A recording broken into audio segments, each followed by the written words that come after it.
Following Jesus is not just a walk in the park.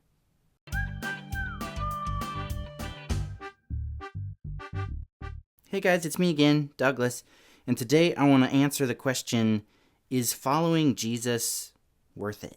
And the short answer is yes, absolutely yes. But that doesn't mean that it's easy. In fact, it's very difficult to follow Jesus.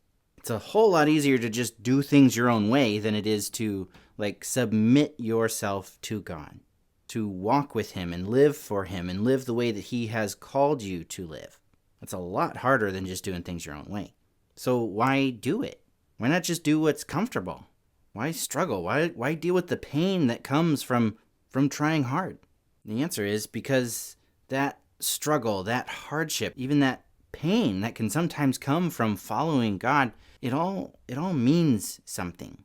The truth is, bad things will happen, and no matter who you are, if you are on earth, you're going to have to deal with hardship in one form or another. You're going to have to deal with pain, heartache, sadness, discomfort. No matter how hard you try to be comfortable, things will be hard. But God can take anything, even the worst things, and make them turn out for the good of those who love Him.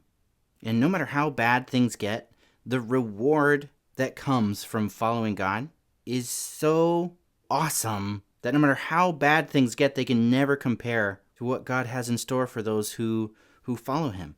Nobody likes for things to be hard or difficult or painful, but that absolutely doesn't mean that hard or difficult or painful things aren't worth it. You know, there's this one time where we were playing soccer, and I like to be the goalie, and this wasn't just like us neighborhood kids playing soccer. This was like actual, like my team versus another team, real soccer.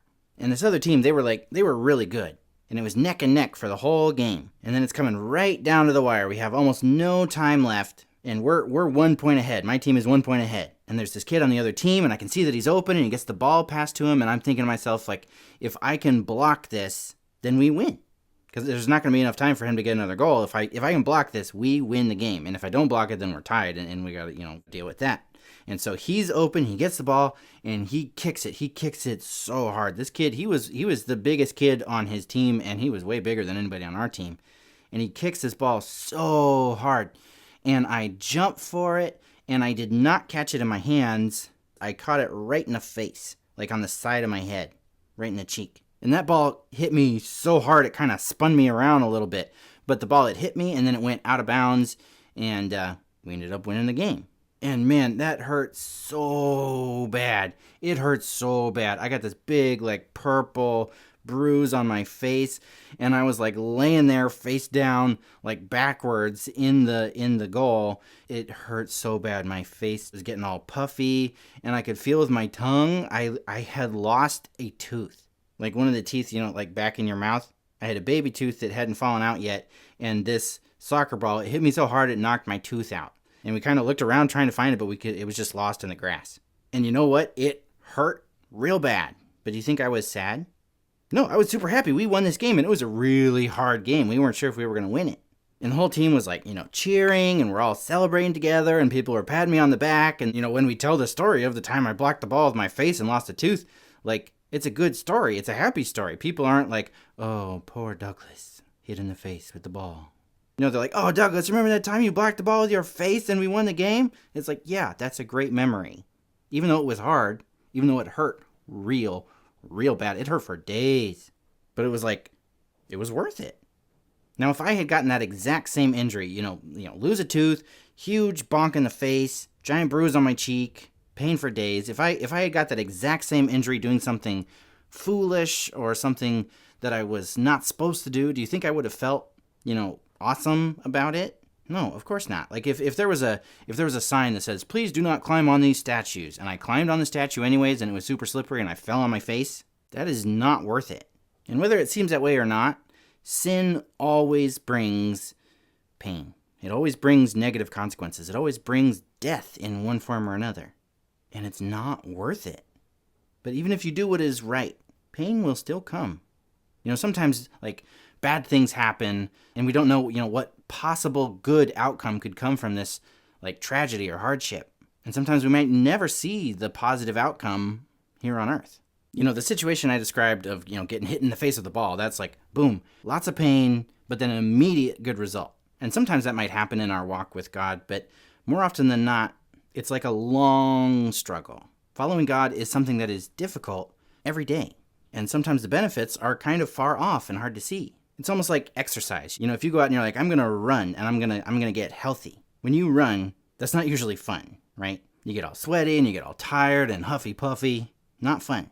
But being healthy is a great result and is totally worth it. And training your body, exercising your body is a good thing, but trying to live for Jesus, trying to live a godly life, that's even better. 1 Timothy chapter 5, verse 8, it says, "For while bodily training is of some value, godliness is of value in every way, as it holds promise for the present life and also for the life to come." If you live for Jesus, if you follow God, if you walk with God, good things will happen here and now in this life. And good things will happen in the next. There will be rewards in heaven for every good thing you've ever done. And when you are following God, even the bad things in our life, they count for something. They matter. But again, following Jesus, it's not easy. So my challenge to you guys today comes right out of the book of Galatians chapter 6, verse 9, where it says, "And let us not grow weary of doing good, for in due season we will reap if we do not give up." My challenge is that you would run the race. You would fight the good fight. You would do the hard work that it takes to follow Jesus Christ and keep at it. Don't grow weary in doing good, because if you keep at it, it will be so totally worth it. Hey guys, I hope you like this video. And man, it can be so easy to just want to give up, right? Like stop trying to do things God's way and just start doing things your own way. But even though it's hard, it is worth it. Even though it can sometimes be painful, it's worth it. No matter what happens, if you are right where God wants you to be and you are living for Him and you are acting in the way that He wants you to act and you are doing what He wants you to do, it will always be worth it. It'll be worth it here on earth and it'll be worth it in heaven. Following Jesus is hard, but it is totally worth it.